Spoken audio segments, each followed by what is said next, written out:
Salutations! This is the Overthinker, and the Overstinker is not here for the video. They are currently experiencing seizures, so the other stinker's having to care for him. Tragic, I know.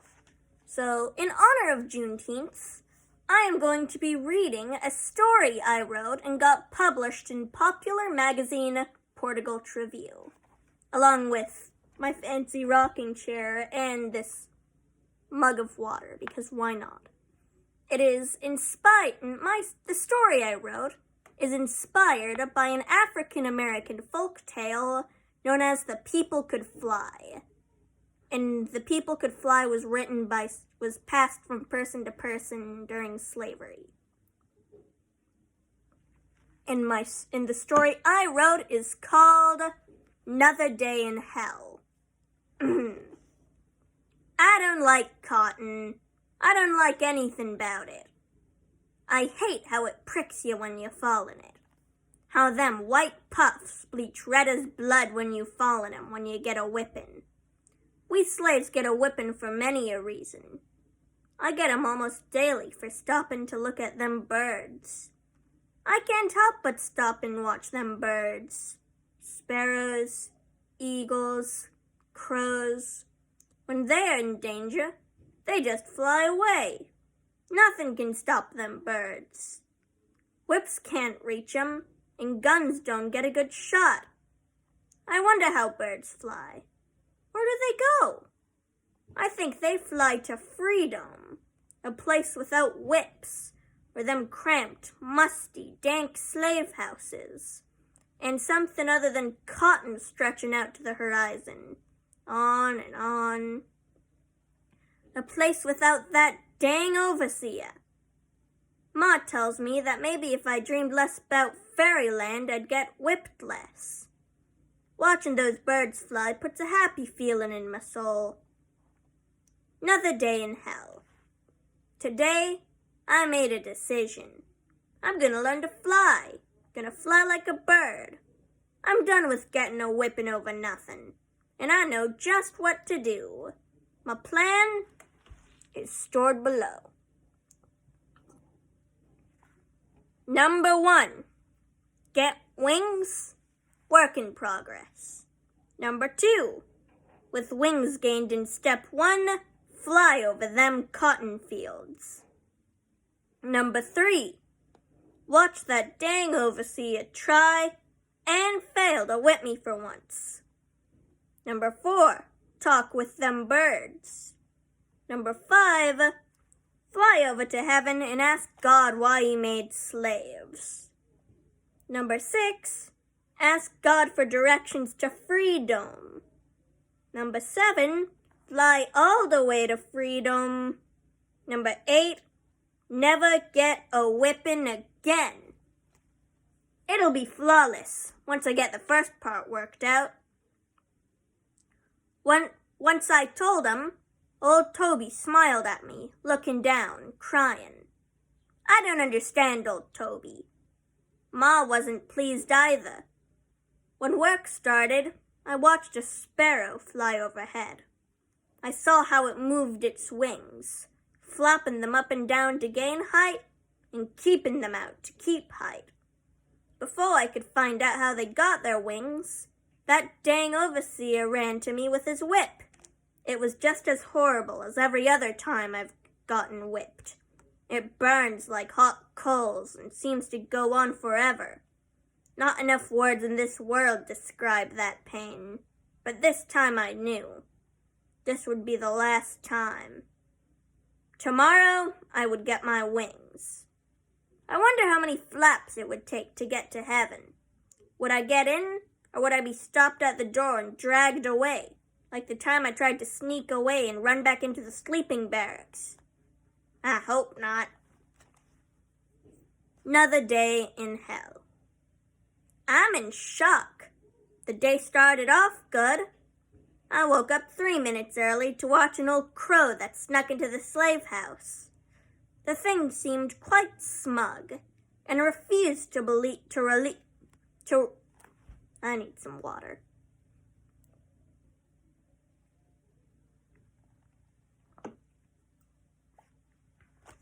and refused to reveal where it got its wings. When I got an idea. Maybe, if I flap my hands like they be wings, I might be able to fly. Ma walked into quite the odd sight. Some poor old crow cawing and flying about the hole in the roof, while I be jumping up and down, flailing my arms. I had some explaining to do, but was spared when that dang overseer started banging pots together to wake the rest of us up. Work was grueling as always.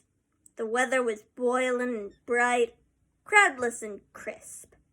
Perfect flying conditions. I tried not to get distracted by them birds. I watched 'em quietly as I worked, trying to plead with 'em with me eyes.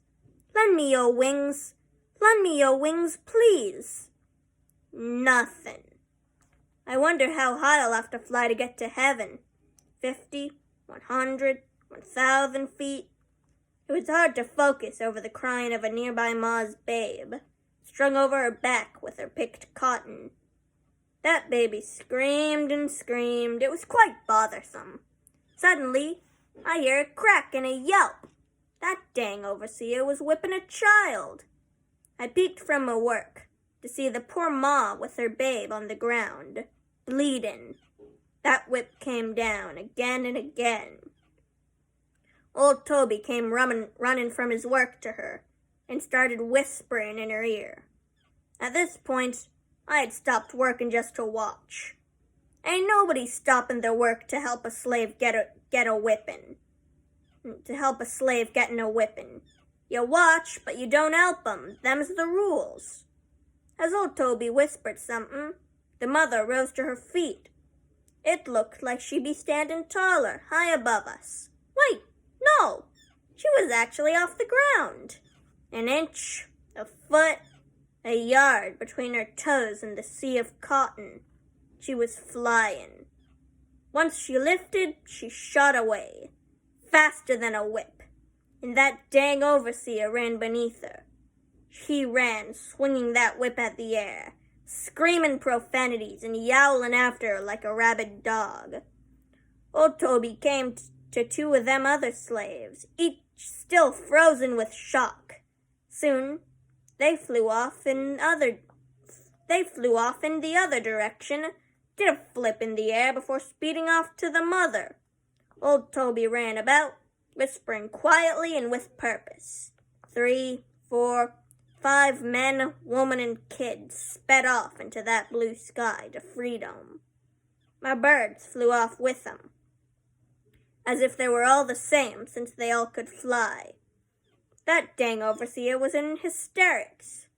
Finally, the overseer ran to old Toby with his whip, his face rankled with anger, and Toby lifted off the ground. He looked to me, and I looked back.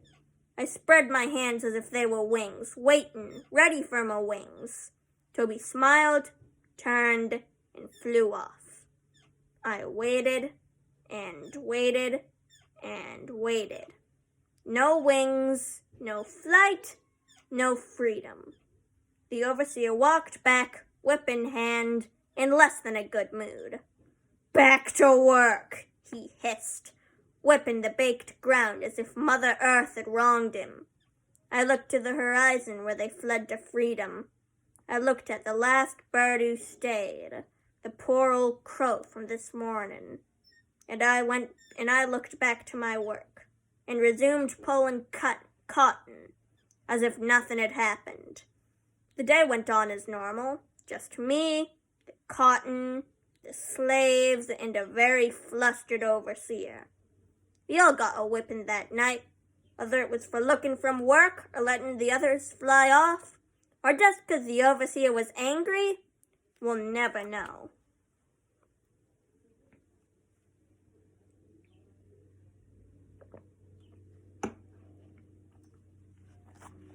Many years later in hell.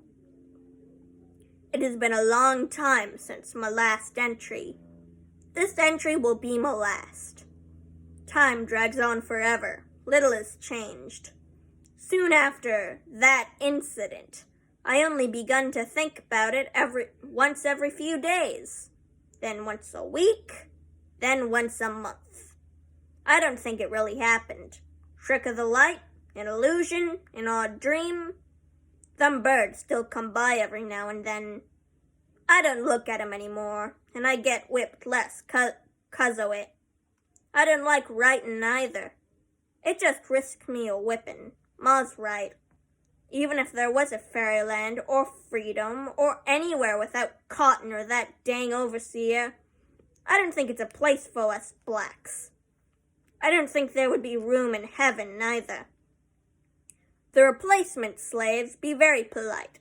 I don't like 'em. They got too much hope. It annoys me when they open the slave hall windows early in the morning to watch them birds. The youngest of 'em dreams of fairyland.